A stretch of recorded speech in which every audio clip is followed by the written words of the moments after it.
You are welcome to our channel. Don't forget to please like, give us your thumbs up, and don't forget to subscribe and also share.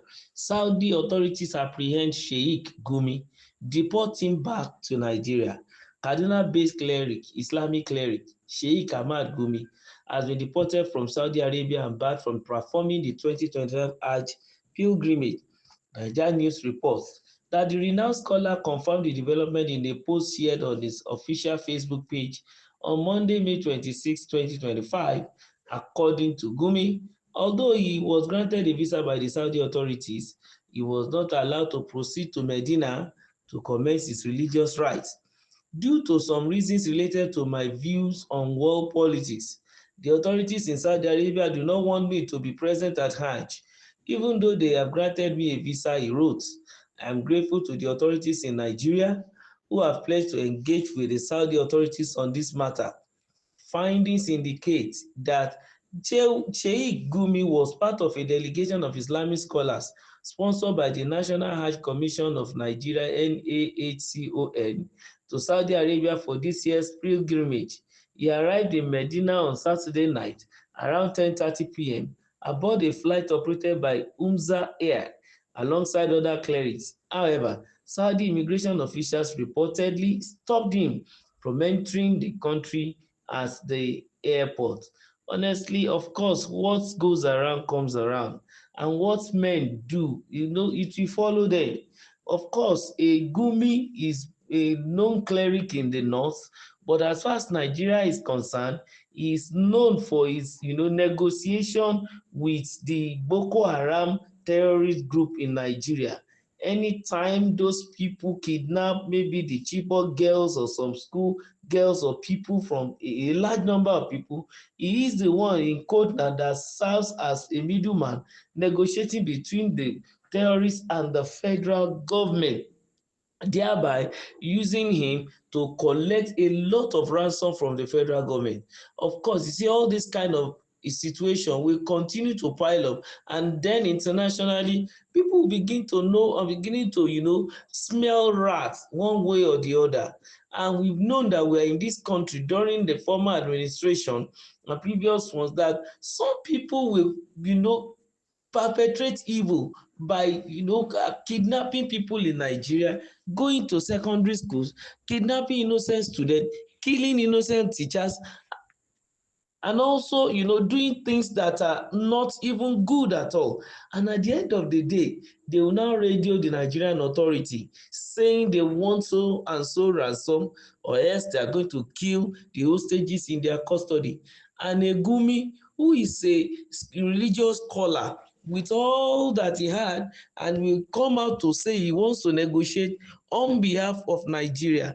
I think it's in quote now, good gesture being done to him has gone to a level that everyone begin to suspect. So we find it even very difficult when anybody comes up to say he want to speak for Boko Haram or to stand on their behalf. We could remember again also that the former governor of Kaduna State, Malam Nasiru El-Rufai, was said to have gone into the den of Boko Haram, even giving them money and trying to negotiate with them not to attack again in Kaduna State. You see, all this already, this sets of action strengthening these so-called terrorists, and they began to feel that they can do more. They have now gone to an extent that they have to take over a particular space, even in Nigeria, hoisting their own flag, saying it is their own territory. In this kind of country where there is, a president and we have also officials. So it's so embarrassing that we are not supposed to allow such thing to continue in our midst. And for a Gumi now, the excuse is giving us for the fact that he was embarrassed by the Saudi authority and was deported back to Nigeria, a singular fact that he said his opinion about world politics or what is going on around the globe is not accepted even by the so-called probably Saudi authority. But then maybe that's his own view anyway. But the reality remains that, of course, some of these same reasons or views that are related to his world politics might be true, but the one as regards the local politics, even from within his own country of origin, might also contribute. I am not going to even be surprised if Sheikh Gumi is on the list of the people that probably the security agencies are even watching, because how on earth will he continue to negotiate on behalf of the country, and then this terrorism continues? How on earth will such a situation be? But at least we are so impressed with the government of President Bola Ahmed Tinubu, who has finally put an end to such negotiations between terrorists and then the government of Nigeria. And to a large extent also, they've stemmed the tide of unnecessary kidnap and killing and bombing and maiming and all sorts of things that we've been seeing all this while before now.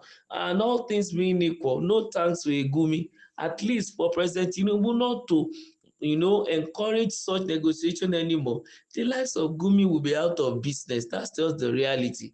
Maybe peradventure, because it's not business as usual with Nigerian government, he has decided to take his campaign to a war politics that might call for attention for him, that will make others international people to see him.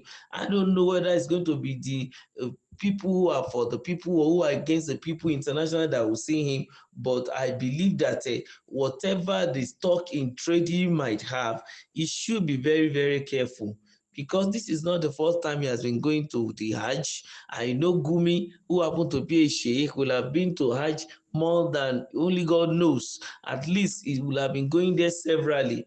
Like this one, he's just going there on the platter of gold. That is Nigerians' money, because it was, I sponsored by the Nigerian Hajj Commission. That's the reality. He is part of the delegation of Islamic scholars.